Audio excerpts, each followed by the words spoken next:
I walked into courtroom 3B just before the session started, scanning the room with a calm, practiced gaze. Wood-paneled walls, rows of stiff benches, and a raised bench where the judge would soon preside. I took a seat near the back, close enough to observe, far enough to avoid attention, for now. I was here on assignment. Unannounced. My name is Simone Harper. Department of Justice, Internal Oversight Division.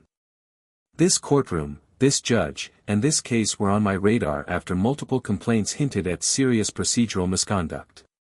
But I wasn't here to make a scene. I was here to watch. Judge Ronald E. Mathers entered the room with his usual flair, black robe swishing, his voice carrying more arrogance than authority. The hearing began. From the first few minutes, I saw why I'd been sent. He interrupted the defense counsel constantly, but gave the prosecution unlimited leeway. He mocked the accused. Rolled his eyes. Scoffed at objections. It was all on record now. I took mental notes and subtle ones on my tablet. But then his eyes landed on me. He paused. "You," he said sharply, pointing toward the back. "Who are you with?" I stayed seated, calm. "I'm observing, Your Honor." His face flushed. "This courtroom is not a public gallery for casual visitors. If you don't have business here, you can wait outside." "I do have business," I said evenly, meeting his gaze without flinching. He didn't like that. "Then state your name and affiliation." "Now." I remained seated. "That's not necessary at the moment, Your Honor," I replied. That was when it happened. His voice thundered. "Bailiff, remove this woman. I don't allow disruptions in my court." People turned. The room hushed. The bailiff hesitated. I stood up slowly and reached into my blazer. That was when everything changed. I moved with practiced control, slow, deliberate, no sudden motions. From inside my blazer, I pulled out a slim black wallet. I flipped it open and raised it just high enough for the bailiff, and the judge, to see the badge and ID inside. Simone Harper. Department of Justice. Internal Oversight Division. The courtroom went silent. The bailiff stopped mid-step, his hands frozen in the air. Judge Mathers blinked, his mouth slightly open. He looked from my badge to my face, back to the badge. "I'm here under federal authorization," I said. Quietly. Or at least, I was trying to be. Murmurs began among the spectators and attorneys. The court reporter's fingers hovered uncertainly over her keyboard. "I wasn't notified of any DOJ presence today," Mathers said, his voice tightening. "That was intentional," I replied calmly. "Oversight works best when it's unannounced." His jaw clenched. I could see the internal panic behind his eyes as the reality set in. He had just tried to eject a federal officer from his courtroom.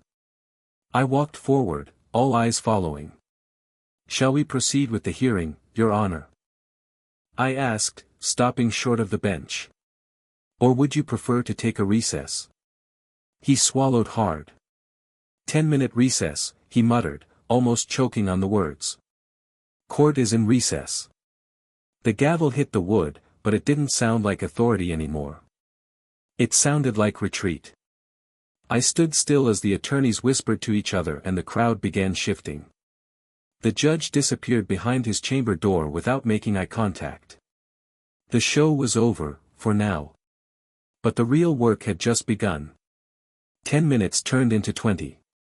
I waited near the defense table, nodding politely at the court clerk and ignoring the curious glances from the attorneys. No one spoke to me directly, they weren't sure if they should. That's how it usually goes when the DOJ shows up uninvited. Then a side door opened behind the bench. The bailiff stepped out and approached me cautiously. "Judge Mathers would like to speak with you privately, in chambers," he said. I raised an eyebrow. "That's highly irregular." I was told to ask. I glanced at my watch. "Fine. 2 minutes." The door stays open. He nodded, clearly relieved. I followed him past the heavy oak door and into Judge Mather's chambers. The room was lined with bookshelves and dimly lit by a single green desk lamp. Judge Mather stood near the window, his back to me. He turned slowly. His earlier arrogance was gone, replaced by something tight and uncertain. "Agent Harper," he said, trying to keep his tone steady. "Had I known you were coming, I would've." "You weren't supposed to know," I interrupted. "Your courtroom was selected for live oversight based on multiple red flags, disproportionate case dismissals, prosecutorial favoritism, and complaints filed by your own staff." His face twitched. "That's absurd," he said quickly. "Unfounded accusations by disgruntled employees, they were flagged by 3 separate departments. Civil rights, criminal division, and yes, judicial conduct," I said coolly. "Today was your opportunity to show they were wrong. And instead, I tried to throw you out," he muttered. "You did more than that," I said. "You made your instinctual response clear. And I'll be including it in my report." He stepped forward slightly, lowering his voice. "Look, is there any way we can talk about this? Off the record?" I stared at him for a long moment. Then shook my head. "You're a judge, sir. You should know better than to ask that."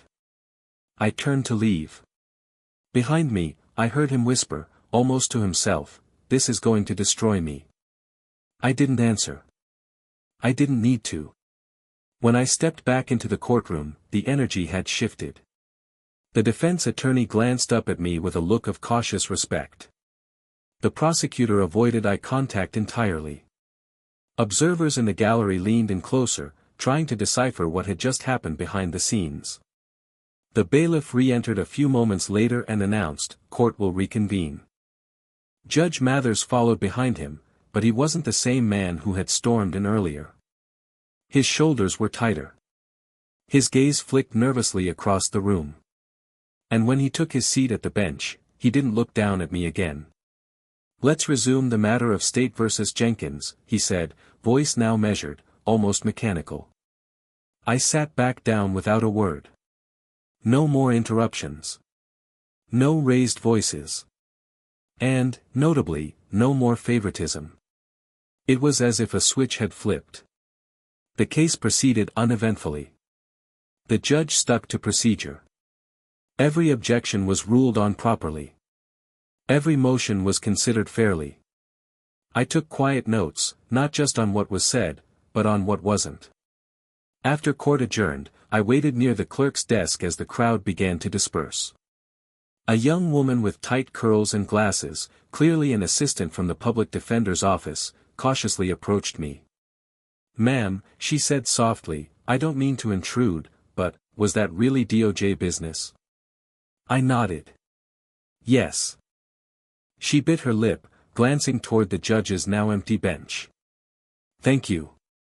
A lot of us have been waiting a long time for someone to show up." I didn't smile. I didn't nod. I just said, "File your statements. Every one of you. Today." She blinked, then nodded quickly and rushed out. I left the courtroom with a dozen sets of eyes following me. Not out of suspicion. Not out of confusion. Out of hope. But I knew better than to get comfortable. This was only the beginning. Oversight didn't end in the courtroom, it ended in the report. And mine had just started. Back in my hotel room that evening, I opened the DOJ-issued laptop and logged into the secure portal. The clock on the nightstand read 7:42 p.m. I had 3 hours before the system locked me out for the night. I pulled up the template for an internal judicial oversight preliminary report and began to type. Subject, Judge Ronald E.